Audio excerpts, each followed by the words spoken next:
Question: solve the system of equations using Cramer's rule.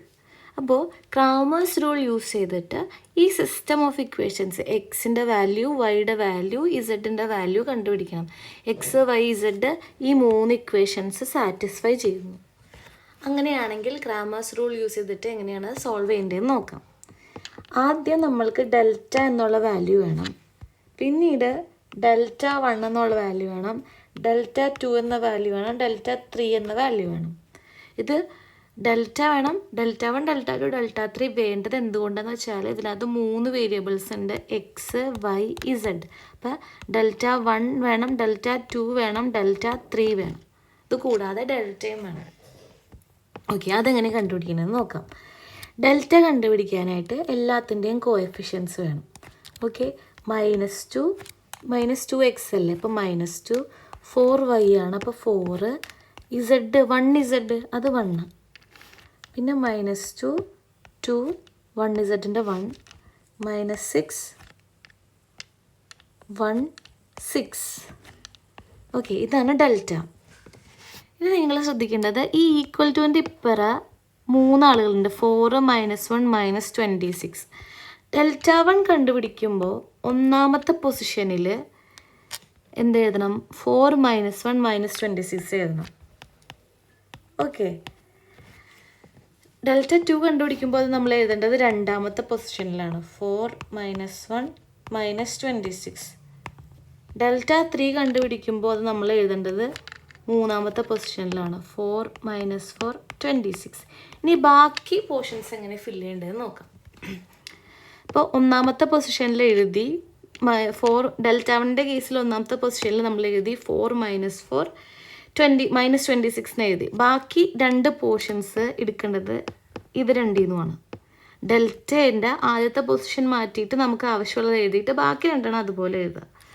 Okay, എങ്ങനെയാണ്? 4 1 2 1 1 6. ഇപ്പോൾ delta 1 complete ആയി. ഇനി നിങ്ങൾ ശ്രദ്ധിച്ച് നോക്കിയാൽ ഡെൽറ്റ 2 എഴുതാനായിട്ട് രണ്ടാമത്തെ പൊസിഷൻ ഇവിടെ നിന്ന് എടുക്കരുത്, ബാക്കി ഇതും വേണം ഡെൽറ്റയിൽ നിന്ന് എടുക്കാൻ.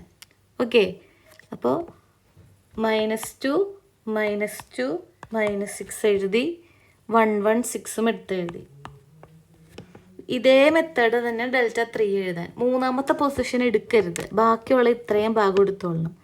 -2 -2 -6 -2 -2 -6. ഇനി രണ്ടാമത്തത് 4 2 1. ഇത്രയും നമ്മൾ എഴുതണം. ഇനി നമ്മൾക്ക് ഈ വാല്യൂസ് കാൽക്കുലേറ്റ് ചെയ്യാം. ഡെൽറ്റയുടെ ഡിറ്റർമിനൻറ്റ് കാൽക്കുലേറ്റ് ചെയ്യണം, ഡെൽറ്റ 1, ഡെൽറ്റ 2, ഡെൽറ്റ 3 ഇത്രയും കാൽക്കുലേറ്റ് ചെയ്യണം. ഓക്കെ, അപ്പോൾ ഡെൽറ്റ കാൽക്കുലേറ്റ് ചെയ്യുന്നത് അറിയാലോ, -2 × 2116 -4 ×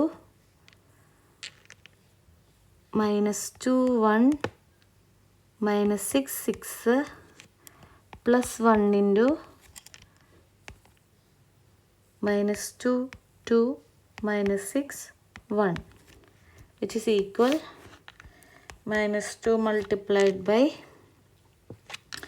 12 -1 -4 multiplied by -12 -6 +1 multiplied by -2 -12.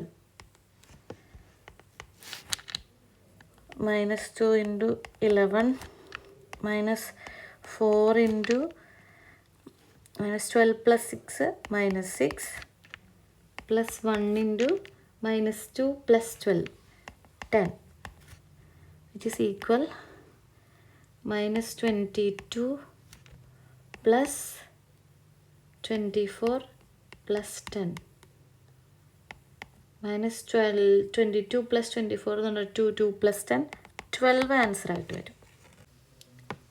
ഇതുപോലെ കംപ്ലീറ്റ് വാല്യൂസും കണ്ടുപിടിക്കുക. ഞാനിവിടെ അടയാളപ്പെടുത്തിയിട്ടുണ്ട്. ഡെൽറ്റ നമുക്ക് കിട്ടിയത് നേരത്തെ 12 ആണ്, ഡെൽറ്റ 1 കിട്ടുന്നത് 84 ആണ്, ഡെൽറ്റ 2 കിട്ടുന്നത് 48 ആണ്, ഡെൽറ്റ 3 കിട്ടുന്നത് 24 ആണ്. ഈ വാല്യൂസൊക്കെ നമുക്ക് യൂസ് ചെയ്തിട്ട് എക്സ്, വൈ, ഇസഡിൻ്റെ വാല്യൂ കാണാം. എക്സ് ഈക്വൽസ് ഡെൽറ്റ 1/ഡെൽറ്റ y equals delta 2 by delta, z equals delta 3 by delta. അപ്പോൾ ഡെൽറ്റ 1 നമുക്ക് കിട്ടിയത് 84 ആണ്, 84 ബൈ ഡെൽറ്റ 12 ആണ്. എൻ്റെ ആൻസർ 7.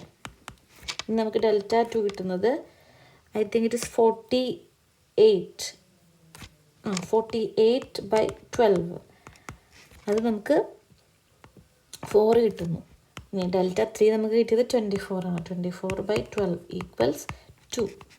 ഇതുപോലെ നമുക്ക് എക്സ് വൈ ഇസഡ് വാല്യൂ കണ്ടുപിടിക്കാം. ഈ ഫോർമുലയാണ് നമ്മൾ ബൈ ഹാർട്ട് ചെയ്യേണ്ടത്. ഈ X equals Y equals Z equals എന്ന് പറഞ്ഞ ഫോർമുല ബൈ ഹാർട്ട് ചെയ്യുക. അതുപോലെ ഡെൽറ്റ എങ്ങനെ എഴുതുന്നു, ഡെൽറ്റ 1 എഴുതുന്നത് എങ്ങനെ, ഡെൽറ്റ 2 എഴുതുന്നത് എങ്ങനെ, ഡെൽറ്റ 3 എഴുതുന്നത് എങ്ങനെ, ഇതും ബൈ ഹാർട്ട് ചെയ്യുക. ഓക്കെ, എന്നിട്ട് നമ്മൾ ഡിറ്റർമിനൻസ് യൂസ് ചെയ്ത് സോൾവ് ചെയ്താൽ. ഇവിടെ ഒരു പ്രോബ്ലം ഉണ്ട്. X plus Y equals two 2x plus 3y equals 5. Solve ചെയ്യേണ്ടത് ക്രാമേഴ്സ് റൂൾ യൂസ് ചെയ്തിട്ടാണ്. അപ്പോൾ ആദ്യം നേരത്തെ എഴുതിയ പോലെ തന്നെ ഡെൽറ്റ 1 ഡെൽറ്റ 2 നമുക്ക് എഴുതണം. ഓക്കെ, ഇവിടെ ഡെൽറ്റ 3 ഇല്ല, കാരണം എക്സും വൈയും മാത്രമല്ലേ ഉള്ളൂ സോൾവ് ചെയ്യാൻ. എക്സ് ഈക്വൽസ് ഡെൽറ്റ 1 ബൈ ഡെൽറ്റയും y equals delta 2 by delta എന്നല്ല ഇക്വേഷൻ. അപ്പോൾ നമുക്ക് ഡെൽറ്റ ആദ്യം എഴുതാം. ഡെൽറ്റ എഴുതാൻ എളുപ്പമാണ്, എല്ലാത്തിൻ്റെയും കോഎഫിഷ്യൻസ് എഴുതിയാൽ മതി. എക്സിൻ്റെ കോഎഫിഷ്യൻറ്റ് 1, 1, 2, 3. ഡെൽറ്റ 1 എഴുതുമ്പോൾ ഈ 2, 5 ആദ്യം എഴുതണം. 2, 5 എന്നിട്ട് 1, 3 ഇറക്കി എഴുതാം. 1, 3. ഡെൽറ്റ 2 എഴുതുമ്പോൾ 2, 5 രണ്ടാമത് എഴുതണം. 2, 5 എന്നിട്ട് ഇറക്കി എഴുതുന്നത് 1, 2. ഈ 1, 2 ആണ്. ഓക്കെ, അപ്പോൾ നമുക്ക് ഇത് ഡിറ്റർമിനൻ്റ് ആണ് കേട്ടോ, മെട്രിക്സ് അല്ല, ഡിറ്റർമിനൻ്റ് ആണ്. ഇനി ഇതിൻ്റെ എല്ലാം വാല്യൂസ് കണ്ടുപിടിക്കാം. അപ്പോൾ ഡെൽറ്റയുടെ വാല്യൂ 3 - 2 ഈക്വൽസ് 1. ഡെൽറ്റ 2ൻ്റെ വാല്യൂ 6 - 5 ഈക്വൽസ് 1.